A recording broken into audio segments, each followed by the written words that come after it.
राधे राधे भक्तों, सभी को दास का दंडवत प्रणाम।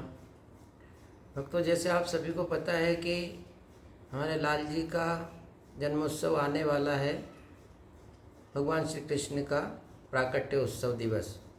तो उस दिन हमें विशेष पूजा करना है, भगवान का अभिषेक करना है। पहले तो हमें नित्य कर्म से निर्वृत्त होकर के फिर भगवान के लिए हमें पूजन की सामग्री एकत्रित करना है। अबीर, गुलाल, धूप, अक्षत, वस्त्र, सारी पूजन की सामग्री जिस प्रकार होती है सब इकट्ठी करना। फिर पंचामृत तैयार करना और पुष्प एकत्रित करना है। पुष्प के बाद में हमें भगवान के लिए जो नए वस्त्र लाना है, तो वो श्रृंगार नए वस्त्र वो एकत्रित करके रख लेना है। भगवान के लिए शुद्ध ताज़ा जल ला करके रख लेना है, गंगा जल रख लेना है। ये सारी सामग्री हमें एकत्रित कर लेना है। उसके बाद में हमें फिर भगवान का अभिषेक में जो सामग्रियाँ और जो पात्र चाहिएंगे, एक बड़ी थाली चाहिए, 2 लोटा चाहिए, 2 आचमनी चाहिए, एक अर्घ्य चाहिए, एक शंख चाहिए बजाने के लिए, गरुड़ जी चाहिए। यानी सारी सामग्री जो हम पूजा करते हैं वो सारी सामग्री हमें एकत्रित करना होता है। 2-3 टाविल चाहिए, एक हमारे हाथ पहुँचने के लिए अलग, भगवान के लिए अलग।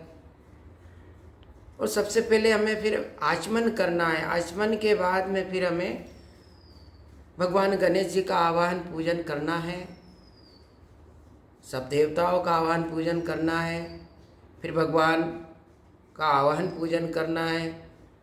और भगवान को फिर हमें अभिषेक के लिए ईशान कोण में उनको अभिषेक कराने के लिए जाना है। थाली में स्वस्ति वाचन बना करके भगवान को उसमें विराजमान करें और अभिषेक प्रारंभ करें। तो पहले हमें जल से अभिषेक करना है। अभिषेक का मंत्र है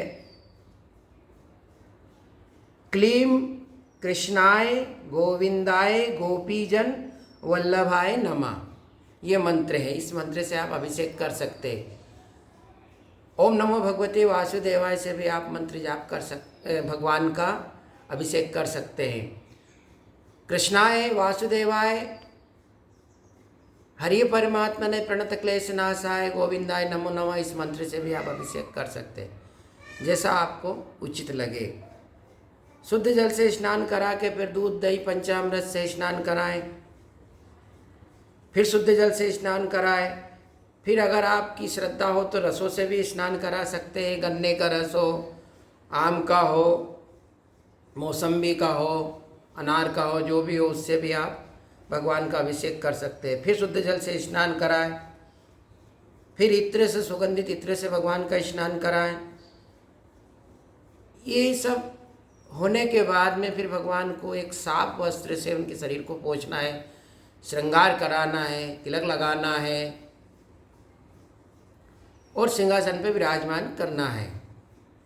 फिर भगवान को भोग रखें। भोग रखने के बाद फिर आरती करें। भगवान की 14 बार आरती करें, 4 बार चरण, 2 बार नाभि, 1 बार मुखमंडल, 7 बार सर्वांग। भगवान को चंवर डुलाए, मोर पंखी से हवा करे। आरती करने के बाद फिर हमें भगवान को आरती दिखाना है। सद्गुरुदेव भगवान को आरती दिखाए, बाद में फिर सब भक्तों को दिखाए, पुनः हमें आरती लेना है। भगवान का जो भोग प्रसाद है सब भक्तों में वितरण करें और बाद में हमें भोग प्रसाद ग्रहण करना है।